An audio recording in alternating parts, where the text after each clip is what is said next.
Hello IGNOU points, कैसे आप सब? आई होप आप सब अच्छे होंगे। तो आज का हमारा असाइनमेंट है BABG 171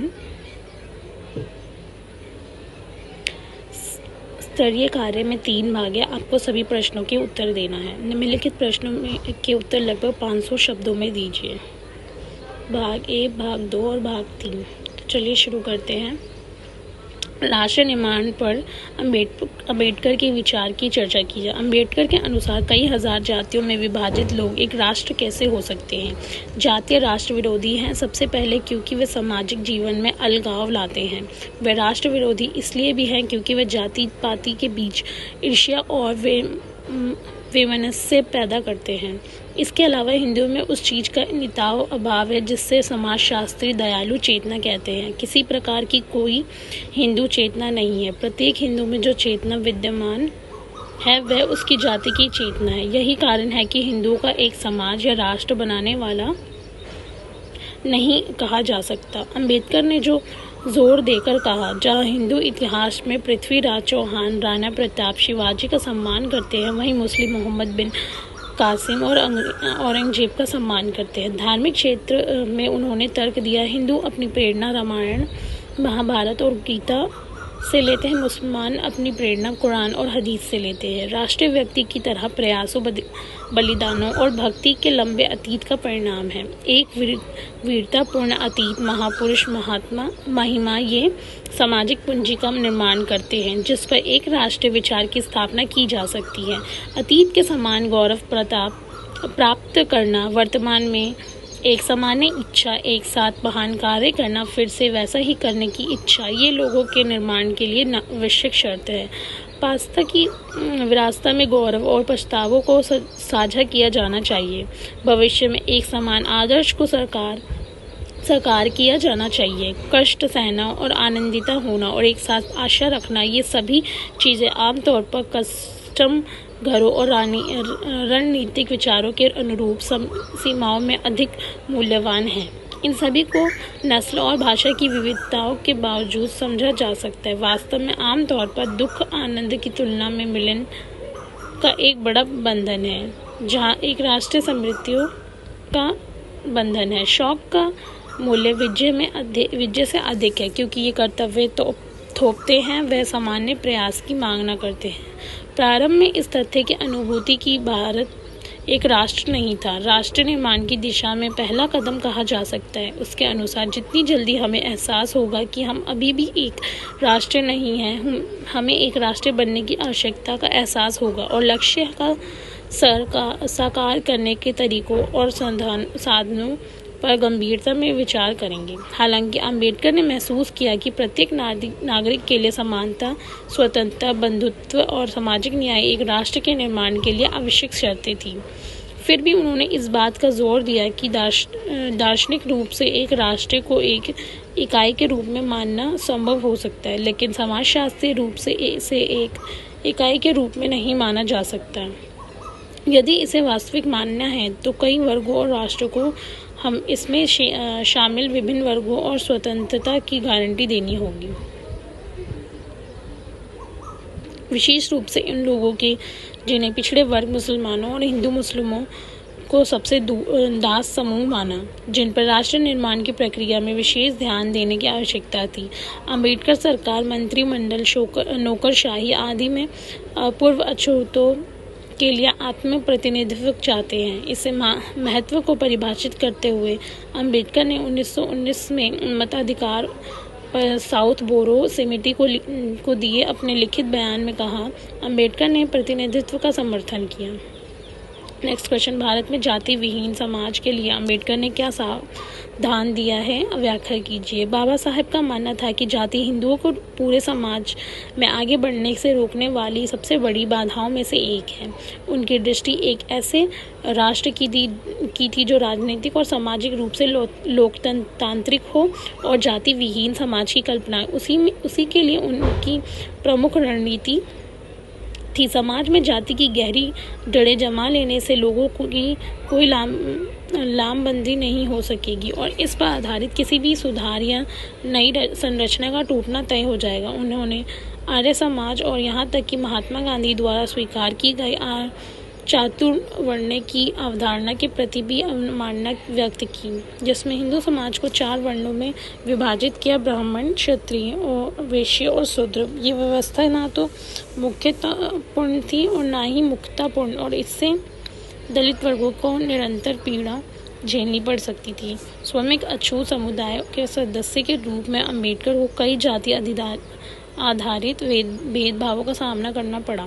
उन्होंने जाति व्यवस्था की तुलना जल तंग डिब्बों में से की, जहां प्रत्येक व्यक्ति को एक निर्धारित स्थान दिया गया, लेकिन वह इससे बच नहीं सकता। यहाँ शूद्रों को सेवा और उत्पीड़न का कठिन जीवन सौंपा गया है। ऐसा सामाजिक वर्गीकरण अन्य देशों में भी मौजूद था, लेकिन हिंदू समाज में निम्न वर्ग पूरी तरह से अक्षम कर दिए गए हैं। किसी भी अवसर से वंचित होना यह सुनिश्चित करता है कि शूद्रों के संरक्षक के रूप में ऊपरी 3 वर्णों का या त्रिवर्णिकों की संबंध का विचार स्वाभाविक होने का दावा किया जाता है, लेकिन तर्कसंगत जांच के तरह ये वास्तविकता की विपरीत है। समाज के समूहों में विभाजित करने की जाति की धारणा के कारण उन्हें अंतर्विवाह और अंतर्भोजना द्वारा अपनी जाति का उल्लंघन नहीं करना पड़ता। अम्बेडकर का मानना था कि यद्यपि अंतर्भोजना का उपयोग जाति पहचान को मिटाने के लिए किया जा सकता है, लेकिन उसकी प्रभावशीलता हमेशा नहीं रहेगी। हालांकि जब अंतर्विवाह की प्रक्रिया की बात आती है तो बाबा साहेब ने जाति के उन्मूलन के लिए उसे एक और वास्तविक उपाय बताया। अंतरजातीय विवाह के प्रभाव में विभिन्न जाति समूहों के लोगों में जुड़ाव की भावना उत्पन्न होती है। रक्त स्खलन से उत्पन्न होने वाली संतान की प्रक्रिया की एक श्रृंखला शुरू हो जाती है। इससे अलगाववादी भावनाएं गायब हो जाएगी। विभिन्न विचार प्रक्रिया से आदान प्रदान को प्रोत्साहित करने में अंतर्भोजन भी महत्वपूर्ण भूमिका निभा सकता है। इस पौशाचिक जाति संरचना के कामकाज में एक और महत्वपूर्ण पहलू जो अम्बेडकर ने समूह किया यह था कि विभिन्न धर्मशास्त्रों ने उनकी उपस्थिति के कारण इसे दैवीय उत्पत्ति की वैध मंजूरी दी गई थी। नेक्स्ट क्वेश्चन, भारत में लैंगिक समानता पर अम्बेडकर के योगदान की व्याख्या कीजिए। मनुस्मृति प्राचीन हिंदू संहिता पुस्तक महिलाओं के खिलाफ भेदभाव को दर्शाती है, जिसमें महिलाओं की स्थिति मानवता से सबसे निचले स्तर तक दी गई है। हिंदू धर्म के मालिकों द्वारा उसके साथ जानवरों और गुलामों जैसा व्यवहार किया जाता है। इसलिए डॉक्टर BR अम्बेडकर अपनी इस राय पर कायम थे कि जब तक डायनामाइट लगाकर हिंदू धर्म शास्त्रों को नहीं उड़ाया जाएगा, तब तक कुछ नहीं होने वाला है। हिंदू महिलाओं को संस्कार के नाम पर अंधविश्वासों के बंधन में बांध दिया गया है, जिससे वे अपनी मृत्यु तक निभाती है। अम्बेडकर ने पत्रिका मुकनायक और बहिष्कृत भारत में उन्होंने यह दिखाने की कोशिश की है कि इस लिंग संबंध और मतभेद हिंदू ब्राह्मणवादी व्यवस्था द्वारा निर्मित होते हैं, जो महिलाओं के रूढ़िवादी स्त्री व्यवहार की पुष्टि करना सुनिश्चित करते हैं, जो केवल घरेलू और पारिवारिक जिम्मेदारियों के जीवन के लिए उपयुक्त है। सामाजिक न्याय पर डॉक्टर अम्बेडकर के दृष्टिकोण में एकता, समानता, पुरुषों और महिलाओं के लिए समान मूल्य, सहिष्णुता, सभी वर्गों और जातियों के लिए मानवीय व्यवहार और सभी नागरिकों के लिए सम्मान का अधिकार, शिक्षा, संपत्ति को समान रूप में वितरित किया जाना चाहिए और भाईचारे और भावनात्मक एकीकरण पर जोर देना चाहिए। वह कानून, नैतिकता और सार्वजनिक विवेक के माध्यम से सामाजिक अन्याय को दूर करना चाहते थे। महिलाओं को हीन या नीचा दिखाने वाले सामाजिक ढांचे को हर संभव तरीके से खत्म किया जाना चाहिए।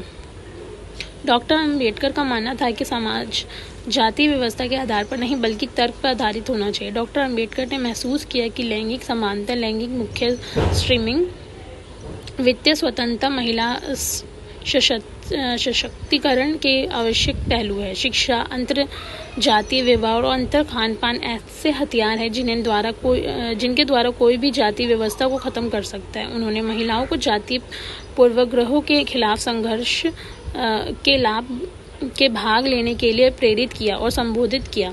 उन्होंने जाति व्यवस्था के उन्मूलन और वंचित वर्गों के स्थान के लिए संघर्ष में महिलाओं को शामिल करना शुरू किया। उन्हें पता चल गया कि महिलाओं को स्वतंत्र किए बिना यह हासिल नहीं किया जा सकता है।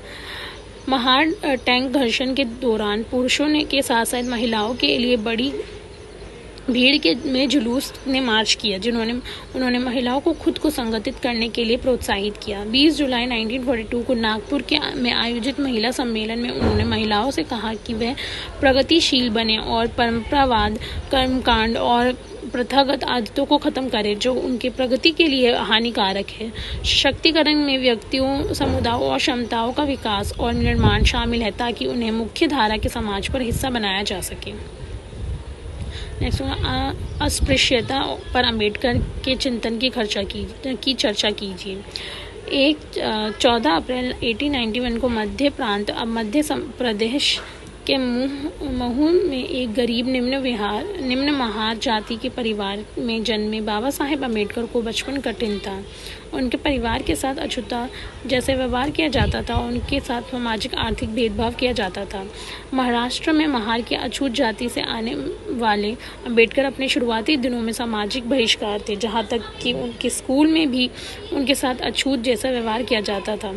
बाद में जीवन में अम्बेडकर भारत में पिछड़े वर्गों और जातियों के प्रवक्ता बन गए। संयुक्त राज्य अमेरिका में मार्टिन लूथर किंग जूनियर और फ्रेड डगलस जैसे अफ्रीकी अमेरिका सुधारकों की तरह अम्बेडकर ने एक सामाजिक सुधार के महत्व को समझाया जो भारत में जाति भेदभाव और अस्पृश्यता की अवधारणा को खत्म करेंगे। उन्होंने हरिजन आंदोलन में गांधी जी के साथ भी हाथ मिलाया, जिसमें भारत में पिछड़ी जाति के लोगों के साथ होने वाले सामाजिक अन्याय का विरोध किया। बाबा साहेब ने ये भी बताया कि भारतीय समाज की प्रमुख समस्या बौद्ध धर्म और ब्राह्मणवाद के बीच 12 लड़ाई थी। गांधी जी ने वंचित वर्ग के समर्थन के लिए 3 प्रतिक्रिया प्रकाशित की थी, जिनके नाम अंग्रेजी में हरिजन, गुजराती में हरिजन बंधु और हिंदी में हरिजन सेवक थे। इससे भारत की हरिजन आंदोलन शुरू हुआ। गांधी जी ने मुख्य रूप से अछूत समूहों के लोगों की सामाजिक और आर्थिक स्थिरता पर ध्यान केंद्रित किया, उनके प्रति समाज के दृष्टिकोण में सुधार किया। नेक्स्ट, सोना विनिमय स्टैंडर्ड क्या है? ये सोना स्टैंडर्ड से कैसे विभिन्न है? स्वर्ण विनिमय मानक एक मौद्रिक प्रणाली है जिसके तहत किसी देश में की मुद्रा को उस देश पर आहरित विनिमय बिलों में परिवर्तित किया जा सकता है, जिसकी मुद्रा विनिमय की स्थिर बदलकर सोने में परिवर्तन है।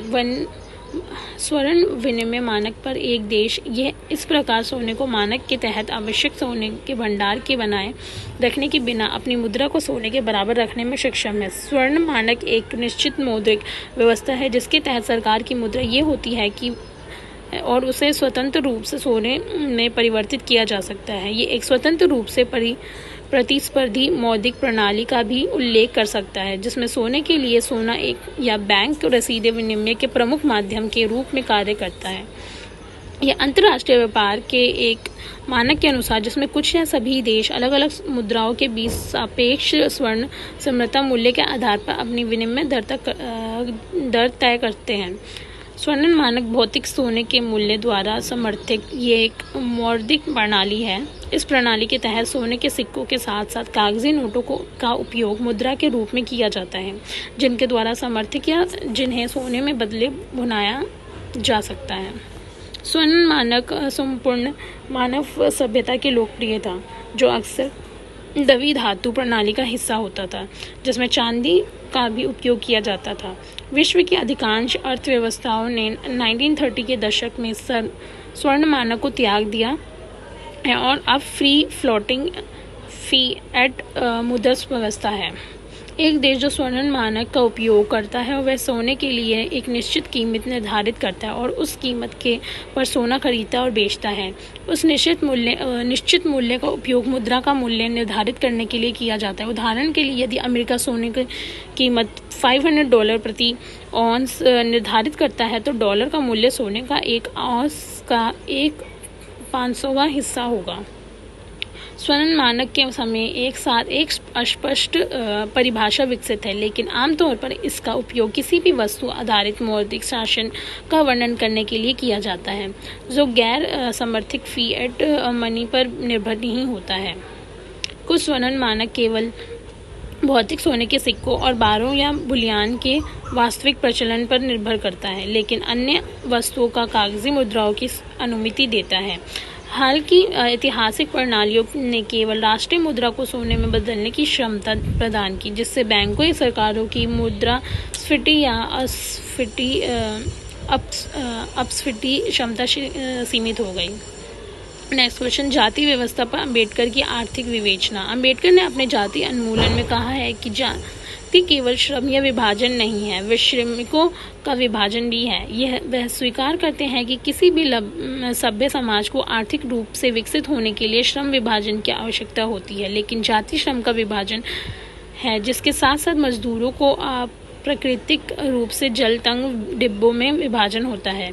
ये एक पदानुक्रम है जिसमें मजदूरों को विभाजन एक के रूप में वर्गीकृत किया जाता है। अंबेडकर का तर्क है कि जाति व्यवस्था और जिसके कारण श्रमिकों का विभाजन व्यक्तिगत योग्यताओं और को सीमित करता है, जिसके कारण भारत आर्थिक रूप से प्रगति नहीं कर पाया है। कोई भी समाज जो आर्थिक और सामाजिक रूप से विकास करना चाहता है, उसे व्यक्ति को अपनी योग्यता विकसित करने और अपना करियर बनाने की स्वतंत्रता देनी चाहिए। लेकिन जाति व्यवस्था में एक सिद्धांत का उल्लंघन किया जाता है, क्योंकि वह व्यक्ति को पहले से कार्य सौंपता है और कार्यों का चयन प्रशिक्षित मूल क्षमताओं के आधार पर नहीं, बल्कि माता पिता की सामाजिक स्थिति के आधार पर किया जाता है। अंबेडकर दृढ़ता से कहते हैं कि जाति व्यवस्था के परिणाम स्वरूप व्यवसायों का ये स्तरीकरण सहज नहीं है और सकारात्मक रूप से हानिकारक है। जाति व्यवस्था के मौलिक विशेषता ये है कि प्रत्येक जाति के पास निश्चित आर्थिक अधिकार होते हैं, जिसमें परिवर्तन पर प्रतिबंध होता है, जो एक जाति के अन्य जातियों से अधिकारों पर से जबरन बाहर करने के लिए प्रेरित करता है। इस प्रकार की गतिशील संरचना को देखते हुए एक व्यक्ति को अपने व्यवसाय बदलने के लिए स्वतंत्र होना चाहिए। यदि व्यक्ति को परिस्थितियों में परिवर्तन के साथ अपने व्यवसाय बदलने में स्वतंत्रता नहीं है, तो वह अपनी आजीविका में वंचित हो जाएगा। लेकिन जाति व्यवस्था का एक ऐसी संस्था है जो किसी व्यक्ति को अपने व्यवसाय बदलने की अनुमति नहीं देती है, क्योंकि वह उनके जन्म और जाति द्वारा दिया और तय किया जाता है। इसके अलावा अंबेडकर यहाँ भारत की हिंदू समाज में गरीबी, अभाव और बेरोजगारी में मुद्दे को संबोधित करते हैं। उनका कहना है कि कई हिंदुओं को नया पेशा अपनाने के बजाय भूख से मरते देखा जाता है, क्योंकि जाति व्यवस्था और इनकी संरचना लोगों को उनकी जाति में अलग व्यवसाय अपनाना की अनुमति नहीं देता है। इस प्रकार व्यवसायों के पुनः समायोजन की अनुमति न देकर जाति व्यवस्था भारतीय समाज में बेरोजगारी की गंभीर समस्या का प्रत्यक्ष कारण बन गई है। राज्य समाजवाद समाजवादी आंदोलन के भीतर एक राजनीतिक और आर्थिक विचारधारा है, जो उत्पादन के साधनों पर राज्य की स्वामित्व की वकालता करती है। इसका उद्देश्य या तो एक स्थायी पाए के रूप में है या पूंजीवादी के उत्पादन में समाजवादी तरीके या समाजवादी समाज में संक्रमण में समाजवाद की एक विशेषता के रूप में है। राज्य समाजवाद का सिद्धांत तो सबसे पहले फर्डिनेंड लासल ने दिया था। यह राज्य द्वारा नियंत्रित एक नियोजित अर्थव्यवस्था की वकालता करता है, जिसमें सभी उद्योग का और प्राकृतिक संसाधन राज्य में स्वामित्व में है। राष्ट्रवादियों और अन्य स्वतंत्रतावादियों समाजवादियों के अलावा अतीत में समाजवादियों के बीच राज्य समाजवाद की अवधारणा में विश्वास था कि समाजवाद का सबसे प्रभावी रूप है। 19वीं सदी के अंत और 20वीं सदी की शुरुआत में कुछ प्रारंभिक सामाजिक लोकतंत्रवादियों जैसे कि फैबियंस ने दावा किया कि ब्रिटिश समाज पहले से ही ज़्यादातर समाजवादी और रूढ़िवादी और उदार सरकार द्वारा संचालित उद्यमों के माध्यम से अर्थव्यवस्था काफ़ी हद तक समाजवादी थी, जिसे उनके प्रतिनिधियों के प्रभाव के माध्यम से लोगों के हितों के लिए चलाया जा सकता है। भारतीय गांव पर अंबेडकर के विचार। अंबेडकर और गांधी दोनों की गांव की अवधारणा को ग्रामीण विकास के व्यापक उद्देश्य के संदर्भ में समझने की ज़रूरत है। उत्तर औपनिवेशिक आधुनिकता में गांव के विचार में महत्वपूर्ण रूप से मात्रात्मक और गुणात्मक परिवर्तन हुए हैं, जो इनकी पारंपरिक जड़ों से आधुनिक पहचान में क्रमिक परिवर्तन का संकेत देते हैं। यह परिवर्तन अपरिहार्य है और सामाजिक रूप से पुनरावृत्तीय प्रक्रिया है। व्यक्तिगत स्तर पर यह परिवर्तन एक सहज प्रक्रिया है, जो अंबेडकर और गांधी दोनों के विचारों में स्पष्ट है। गांव के बारे में अंबेडकर का दृष्टिकोण उनके समय उनके स्वयं के अनुभव से उपजा था, जिससे बचपन में उन्हें जो अपमान सहना पड़ा है जब नाई ने उनके बाल काटने से इनकार कर दिया था और सड़क के किनारे स्थित कैफ़े में उन्हें प्रवेश करने से मना कर दिया था। यह केवल उन अफसरों के आंशिक रूप से शांत हुए थे जो बॉम्बे में शिक्षा ने उन्हें प्रदान किए थे। सामाजिक लोकतंत्र और पर अम्बेडकर के विचार। भीमराव रामजी अम्बेडकर कुर्सीवादी दार्शनिकों की श्रेणी में नहीं थे, बल्कि कर्मठ व्यक्ति थे। वे एक शिक्षक, कार्यकर्ता, वकील, अर्थशास्त्री, मानव विज्ञानी, दार्शनिक और सबसे महत्वपूर्ण रूप से अल्पसंख्यकों और दबे कुचले लोगों के नेता थे। उन्होंने अपने पूरे जीवन काल में मानवीय गरिमा और प्रत्येक व्यक्ति के आत्मसम्मान के लिए संघर्ष किया। वह एक ऐसे नेता था जिन्होंने हाशिए और मौजूद अधिकांश लोगों के अधिकारों और दायित्वों के लिए सकारात्मक बदलाव की विरासत को आगे बढ़ाया। भारत रत्न बाबा साहब लोकतंत्र के कट्टर समर्थक थे, लेकिन उनके लिए सहज राजनीतिक लोकतंत्र उससे जुड़ी रूपरेखाओं को परिभाषित नहीं करता था। और यही भावना हमारे संविधान में भी झलकता है। उनके लिए लोकतंत्र का अर्थ मानव आत्मा और सर्वगुण विकास था। संविधान सभा में उनके अंतिम भाषण में अम्बेडकर ने केवल राजनीतिक बल्कि एक सामाजिक लोकतंत्र की दिशा में काम करने की बात कही। इस प्रकार सामाजिक लोकतंत्र डॉक्टर B.R. के दर्शन में एक प्रमुख स्थान रखता है। अम्बेडकर ये भारत के श्रेणीबद्ध असमानताओं की ऐतिहासिक सामाजिक बीमारी के खिलाफ उनके संघर्ष को अद्वितीय बनाता है। यही बात डॉक्टर अम्बेडकर को मुख्य धारा से के बाकी भारतीय स्वतंत्र विचारों और सेनानियों में अलग रखती है, जो मुख्य रूप से ब्रिटिश समाज के देश की मुक्ति के लिए संघर्ष कर रहे थे। तो फिर इस सामाजिक लोकतंत्र का अम्बेडकर के लिए वास्तव में क्या मतलब है? बाबा साहेब के लिए इसका मतलब जीवन का एक तरीका था जो स्वतंत्रता, समानता और भाईचारों को मूल सिद्धांतों के रूप में मान्यता देता है। वे त्रिमूर्ति का एक संघ बनाते हैं और उसे एक दूसरे के अलग नहीं किया जाना चाहिए और उन्हें अलग इकाई में रूप में नहीं माना जाना चाहिए। यह इस त्रिमूर्ति के बिना लोकतंत्र निरर्थक है। छोटी जात जोट। भारत में जमीन का मालिकाना एक स्टेट सिंबल माना जाता है। भारत में कृषि जोतों पर छोटी जोतों का प्रभुत्व है। भूमि वितरण पैटर्न से पता चलता है कि भारत में भूमि जोत का आसमान वितरण है। भूमि का एक विशाल क्षेत्र उच्च जाति के हिंदुओं और अन्य उच्च जातियों के हाथों में है।